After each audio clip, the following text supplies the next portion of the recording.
¿Ibuprofeno o paracetamol? Así de claro te lo digo, Jesús. Bueno, hablamos de los dos medicamentos más vendidos en el mundo y en España. Bueno, la aspirina puede ser que supere un poco. No olvidemos a la aspirina, que es de los 3 medicamentos para el dolor que se pueden... aspirina? Se sigue vendiendo mucha, aunque ahora de recomendarlo es muy difícil. Es por preferible y más seguro recomendar paracetamol o ibuprofeno. Que también omeprazol se vende, por eso lo ha dicho. Muchísimo también. Ibuprofeno o paracetamol. Los dos cumplen su función, sobre todo por dos cosas que nos suelen pasar diariamente, que es el dolor y la fiebre.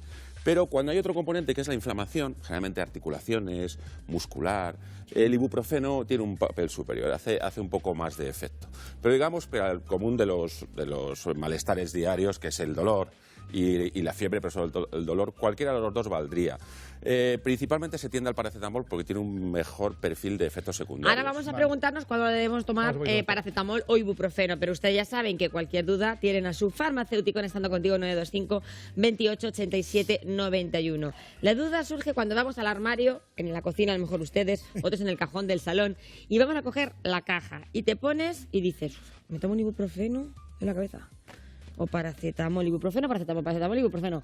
Y algunos hasta se toman uno de cada. Uno cada 4 horas. En principio, lo que tal vez haríamos es tomar lo que menos daño nos va a hacer. Es decir, cada uno tiene sus contraindicaciones, son muy conocidas. Y, por ejemplo, el caso de paracetamol nunca debe tomarse si tenemos una enfermedad del hígado. Nunca debe tomarse. O sea, personas con problemas de hígado no deben tomar paracetamol. Salvo que su médico le diga que sí, por lo tanto no hay problema. Y el ibuprofeno no deben tomarlo aquellas personas que tienen problemas de úlcera de estómago, de duodeno, gastritis o alergia al grupo de los medicamentos que se llaman AINES, alergia a la aspirina porque tienen problemas de alergia cruzada. Si tenemos en cuenta esas dos posibilidades de efectos secundarios, cualquiera de los dos en principio nos vale.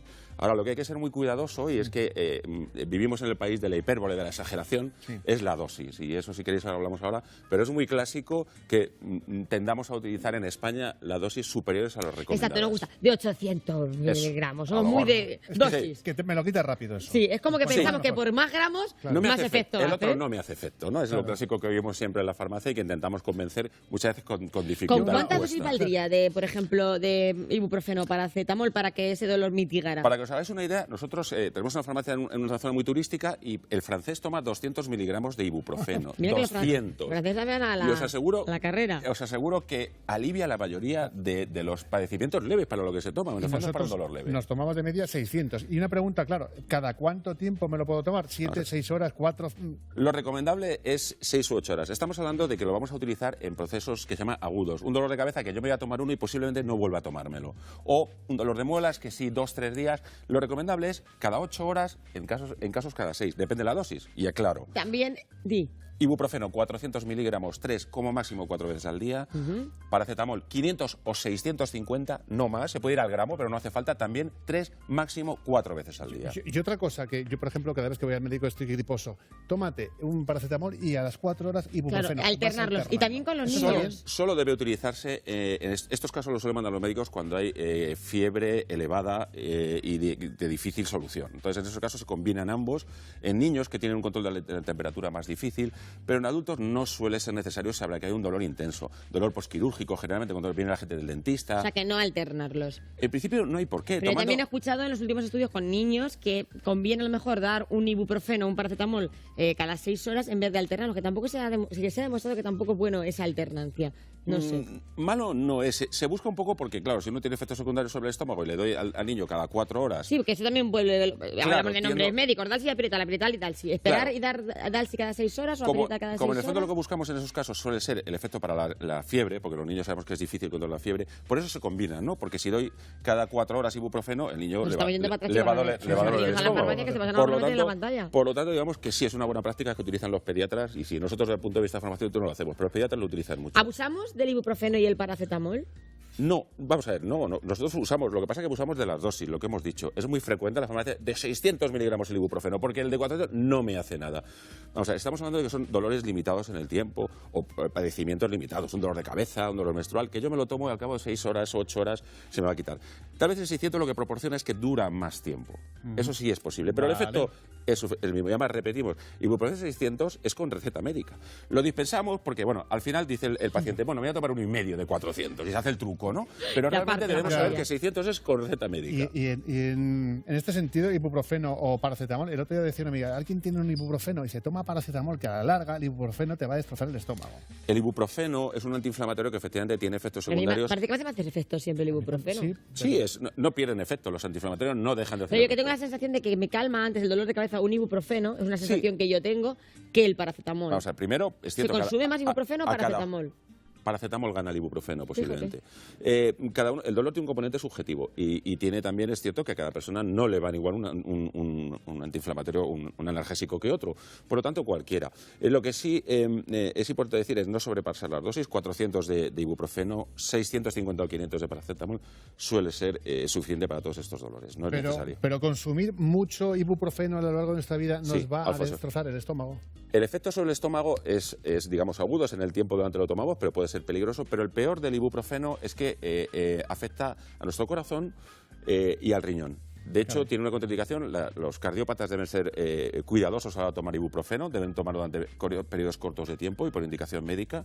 Es preferible utilizar el paracetamol, al igual que los enfermos renales. Si tomo durante mucho tiempo ibuprofeno o otros antiinflamatorios del estilo, acaba dañando mi corazón, mi riñón y produce a la larga hipertensión. Pero Jesús, yo, por ejemplo, usuario medio, yo que de vez en cuando me duele la cabeza, vamos a poner una vez cada 2 semanas o una vez a la semana incluso, y me tomo mi ibuprofeno una vez a la semana.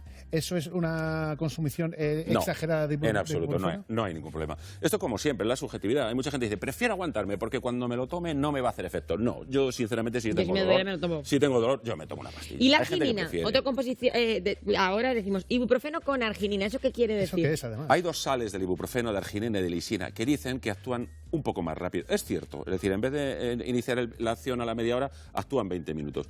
Puede parecer trivial, teniendo en cuenta que son más caros. Con arginina. Pero efectivamente, lo que nos viene a nosotros a la farmacia, por ejemplo, que tiene el dolor al momento, sí es posible recomendarle. Es mejor recomendarle con arginina o lisina, pero además son un poquito menos gastrolesivos. La diferencia es muy sutil, el precio es mucho más elevado, pero es el paciente el que decide tomar uno u otro. Y la mayoría de la gente que lo toma la sal de arginina o de lisina lo prefiere también, dice que es más rápido. Es importante tomar, si estamos con un proceso gripal y tenemos que tomar mucho paracetamol y ibuprofeno, ¿protector de estómago? No, no es necesario. La indicación de un protector de estómago siempre... Vamos a ver, eso debe ser una indicación médica. Es decir, si un paciente tiene problemas con el estómago, debe ir a su médico y saber lo que toma. Generalmente lo más fácil es acudir a paracetamol o antigripales que tengan paracetamol. Eso es lo más fácil, porque el efecto va a ser, en una gripe es lo que tenemos, no apenas hay componente inflamatorio. Hay fiebre y dolor, malestar de cabeza, muscular, que un paracetamol lo cubre perfectamente. Y vamos con los antigripales, otro tipo de medicamento que ahora que casi todo el mundo, el que más o menos ha tenido esta dichosa gripe, que además ha sido una cepa, como tú bien sabes, distinta y que ha costado superarla. Llegamos a la farmacia y pedimos un antigripal. Hay un abanico tan amplio de antigripales que o te llevas 10 cajas o cómo te comportas. ¿Qué deberíamos tomar ante un episodio como una gripe? Lo más que fácil, no debemos tomar antibióticos. Primero lo recalcamos. La buena Brasil, normalmente lo que recomendamos es qué te sucede, qué síntomas tienes, porque los procesos gripales o catarrales o resfriados, cada uno tiene un montón de sí. Puedes tener tos, no puedes tener moco, puedes tener obstrucción nasal, puedes picarte los ojos. Entonces lo ideal es preguntar al paciente qué le pasa y ahí adaptarnos. Nosotros somos más de recomendar un analgésico y luego, ¿qué te pasa? ¿Tienes tos? Pues te puedo dar un jarabe para la tos. ¿Tienes congestión nasal? Te doy un congestión nasal. Pero claro, ¿qué ocurre? Queremos la comodidad. A mí déjame de lío. Uno que te quite todo. Yo quiero uno todo juntito, me lo tomo y ya está. Aunque realmente... ¿Existe el todo junto? Existe el todo junto. Este es un todo junto. Este te va a quitar la tos, la congestión nasal, la fiebre, relativamente a la congestión nasal. Jesús, a mí me preocupa lo de la tos. Yo me tome lo que me tome, no me quita la tos. Es que es Hay una leyenda urbana que quita la tos, pero mis hijos siguen tosiendo. Ciertamente, los jarabes para la tos tienen una eficacia reducida, rondan todos el 60%. Luego digamos que yo tengo un 40% de posibilidad de que lo que me den en la farmacia no me quite del todo la tos. Es cierto. ¿Hay algo que quite realmente la tos? Pues a ver, lo que mejor quita la tos es un producto que es la codeína, pero solo se vende con receta y tiene muchos efectos secundarios, no es recomendable. Y ese es posiblemente el antitusígeno más eficaz. El resto quita la tos, lo que muchas veces es no acierta así, y cada persona somos un mundo y en cada uno funciona uno. Desde chupar un caramelo, que yo suavizo la garganta porque muchas veces la tos es irritativa y me valdría, a acudir a jarabes que incluso con receta médica puede ser una codeína, o bien otros de estrometalfano, que hay montones en el mercado. Un poco también es probarlo. Pero es verdad, la eficacia no es del 100% en los jarabes para la tos. No existe. ¿Nos automedicamos demasiado? ¿Tienes esa sensación tú como farmacéutico? No. Porque los últimos estudios dicen que sí.